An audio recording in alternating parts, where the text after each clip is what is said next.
जो दास अनिरुद्ध है ना, कृपा क्या होती है, ईश्वर की कृपा क्या होती है, कोई जाने ना जाने, मैं जानता हूं कि ईश्वर की कृपा क्या होती है। एक बार नहीं, 1000 बार नहीं, 1,00,000 बार मैंने अपने श्याम सुंदर की कृपा को महसूस किया है, कृपा का अनुभव किया है। जो लोग कहते हैं कि हम पर कृपा क्यों नहीं हो रही है, पता नहीं आप पर कृपा क्यों नहीं हो रही है, मैंने तो लाखों बार अपने ठाकुर जी, अपने श्याम सुंदर की कृपा को महसूस किया है। मैं तो हर घड़ी, हर क्षण, हर श्वास में अपने श्याम सुंदर की कृपा को महसूस करता हूं। मैं यहाँ बैठकर आपको कथा सुना रहा हूं, मेरी आंखें खुली हुई है, मेरी वाणी आप तक पहुंच रही है, ये भी ईश्वर की कृपा है। मैं अपने बल से तो बोल भी नहीं पाता,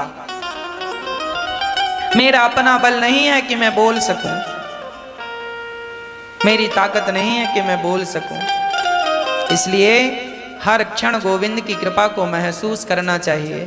जिन लोगों पर अभी तक भगवान की कृपा नहीं हुई, शायद उन्होंने अभी तक भगवान के चरणों में समर्पण नहीं किया।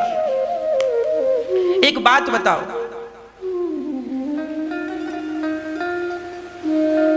एक लड़की जिसका 3 दिन बाद विवाह होना है, बहुत ध्यान से सुनना, इस बात को सुन लोगे तो आप पर भगवान कृपा क्यों नहीं करते, इस प्रश्न का उत्तर मिल जाएगा। एक बात बताओ, एक लड़की है, उस लड़की से आपका विवाह होने वाला है। एक लड़का था, एक लड़की थी, दोनों का विवाह फिक्स हो गया। ठीक 3 दिन बाद विवाह होने वाला था।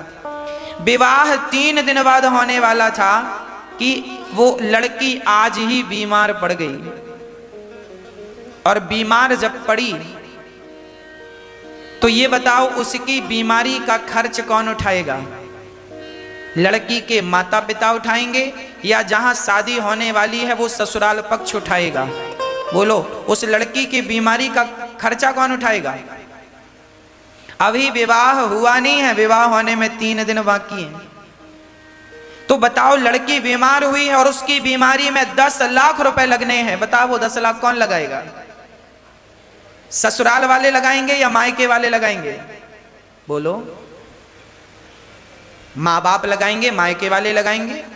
और शादी होते ही बीमार पड़ जाए लड़की, शादी हुई, ससुराल आई और ससुराल में कोई दुल्हन बीमार पड़ जाए और उसके इलाज में 40 लाख रुपए लगने हो, तो कौन लगाएगा?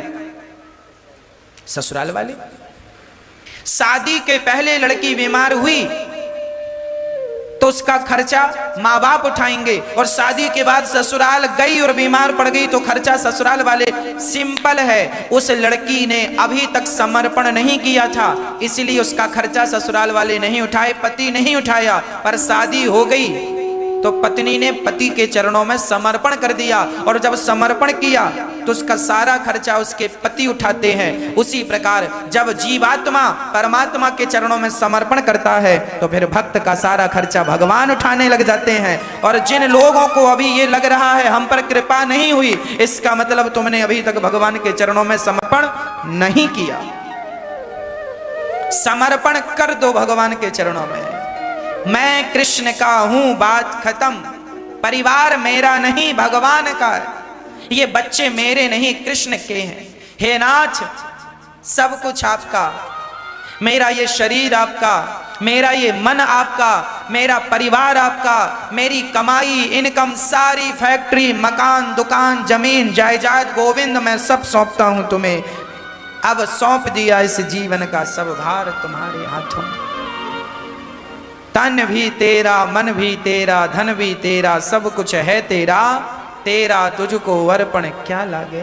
पूरी जिंदगी में इंसान भगवान को सौंप नहीं पाता, इसलिए लोग परेशान हैं।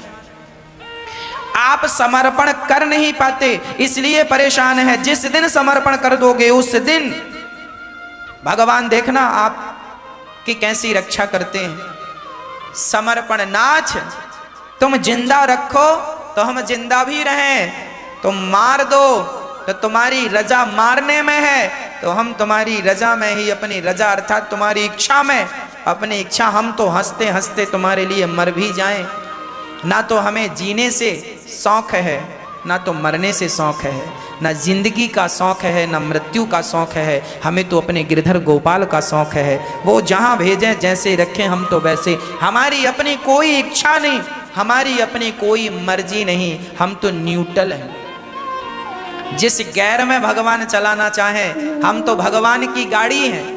जैसे आपकी गाड़ी आपके पास है, आप ड्राइविंग सीट में बैठे हैं, आप रिवर्स में चलाना चाहें तो रिवर्स में चलेगी, गाड़ी पीछे जाएगी। आप फर्स्ट गियर पे चलाएं तो गाड़ी फर्स्ट गियर में, सेकंड में चलाएं, थर्ड में चलाएं। आप चौथे नंबर पे गाड़ी चलाएं तो 4 नंबर पे, 5 नंबर टॉप पे गाड़ी चलाएं तो टॉप पे चलेगी। गाड़ी आपकी है, आपके मर्जी से चलती है। उसी प्रकार आप भी भगवान की गाड़ी बन जाओ। आप अपनी मर्जी से ना चला करो, भगवान की मर्जी से चला करो। उस दिन आप सुखी हो जाएंगे जिस दिन आप भगवान की मर्जी से चलने लगेंगे। अभी तक हम अपनी अपनी मर्जियां चला रहे। भगवान हमें ये मिल जाए, और नहीं मिला तो भगवान तुम गंदे हो, भगवान तुम बुरे हो, भगवान ने तो दिया नहीं। तुम अपनी इच्छा क्यों चला रहे हो? भगवान से कह दो कि ना हमें ये पसंद है, हम चाह रहे हैं, अब भगवान दें तो खुश रहो, नहीं दे तो भी जो ठाकुर जी की इच्छा।